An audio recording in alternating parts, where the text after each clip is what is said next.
Chapter 1. The Closed Room. You have been in a closed room your whole life, the one that was handed to you before you had the capacity to examine it, by the family and the culture and the institution and the community that needed you to be a specific kind of person and built the room around you so thoroughly that after a while you stopped being able to see the walls.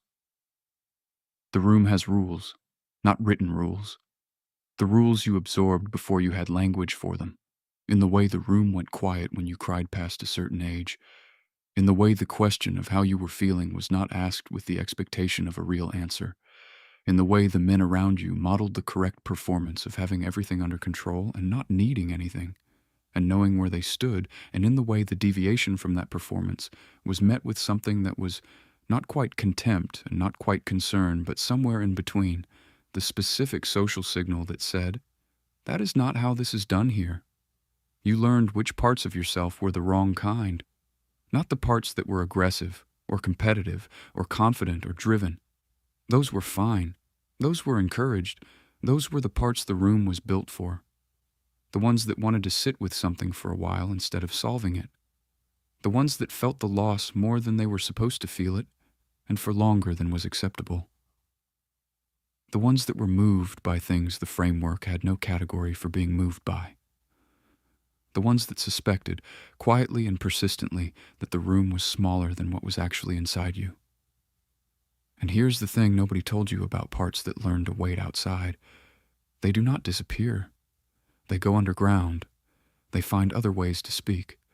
They speak in the exhaustion that has no name, in the anger that arrives disproportionate to the situation because it is carrying everything the framework said could not be named. In the distance you keep from the people closest to you, not because you don't care, but because closing the distance would require bringing the waiting parts back into the room, and you have not yet been told that is allowed. In the feeling that something essential is missing from your life, that you are present in it without fully inhabiting it, that the version of yourself the world sees is real, but is not the whole of what you are. The framework was not built for you. It was built for the systems that needed you manageable. The employer who needed a consistent and predictable worker, the institution that needed a categorizable and governable citizen, the culture that needed a legible and targetable consumer, the singular self, the coherent, defended, resolved man who knows where he stands and does not require anything complicated from the people around him, is a political technology before it is a psychological truth. It was handed to you as nature. It was always construction. You have been living that truth your entire life. The version of you that exists with your oldest friend, and the version that exists in the job interview, and the version that exists at 3 a.m, when the framework is quiet and the other parts get some air.